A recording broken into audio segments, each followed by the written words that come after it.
Welcome to the Kent Lapp Podcast.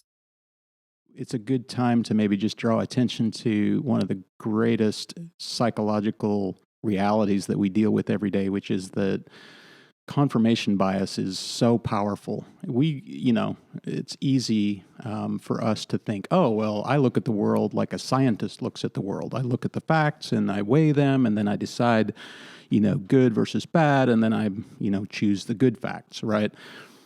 The confirmation bias is so powerful that almost we don't live like that. We don't go about in the world looking for evidence that our view is wrong. It's like we go through our lives day to day looking for evidence that confirms our beliefs, right? And so if we believe that America, or if we've been taught or even have grown up in the kind of context where America is God's people on earth, God's kingdom on earth in some sense, it's really hard to kind of see through the confirmation bias because you read every headline you read, every news article you read, it's all read through that lens. And, that's such a powerful influence that even scientists who are trained to avoid confirmation bias, they train rigorously for years to become a disciplined scientific thinker.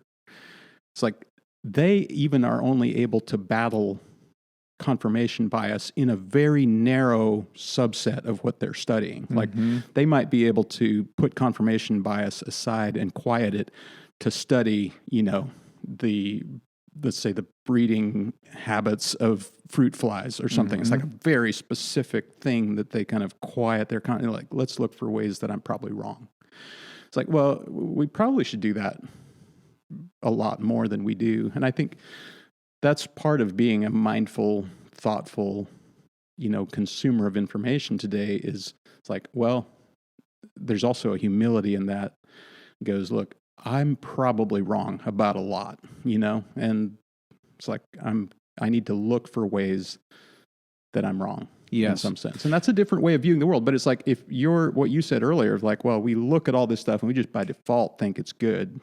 It's like, well, America did this, America did that, or some portion of our armed forces or some government agency did this, that, or the other thing. It's like, whether you think that's good is probably related to who's in power at the time. If it's your side, right. Again, someone you identify with, someone who's your side, on the right side of the good versus evil, it's like if that person made the decision, it's got to be good. Yes, right. And the confirmation bias plays out. I think it's kind of like it's also sometimes death by a thousand cuts. Something happens globally, and then at the office the next day, it gets brought up, and someone makes a comment that sort of like is derogatory to think that was nothing but good, and you're like, well, yeah, okay, he thinks that was good, so it must be good, and then next thing you know, you're parroting it, and you don't even really look into really what happened, but you heard that it was good, you heard from someone else that's good, now you're saying that it was good, and then everyone kind of gets on the same page with it, and it just kind of self-perpetuates. But here's the thing with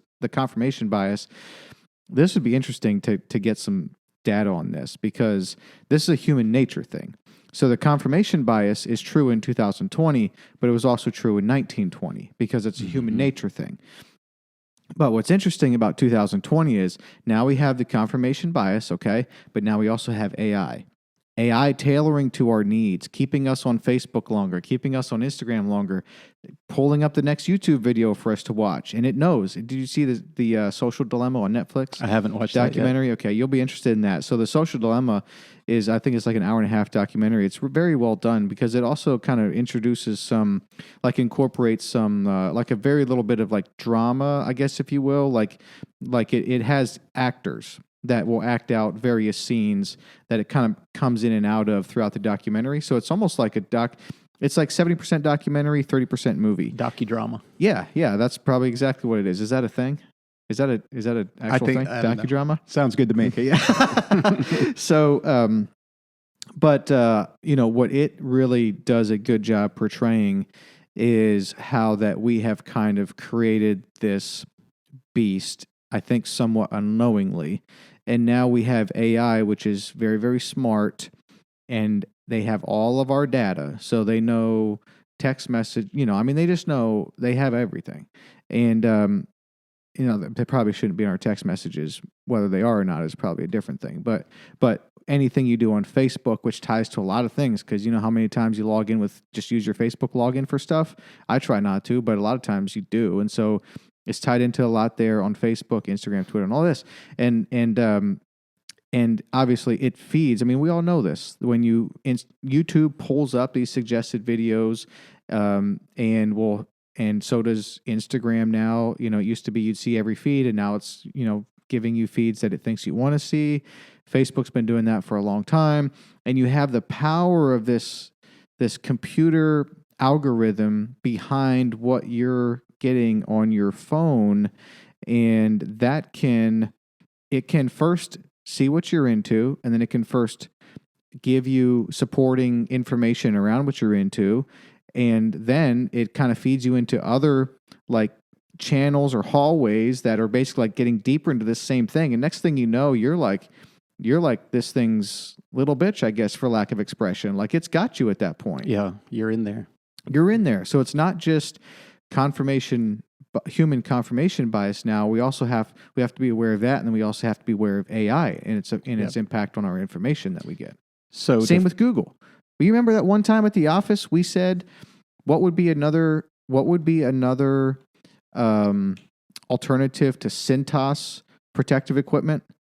And we said that out loud to each other, and you immediately said you started to Google what would be an alternative or something. What would be an alternative?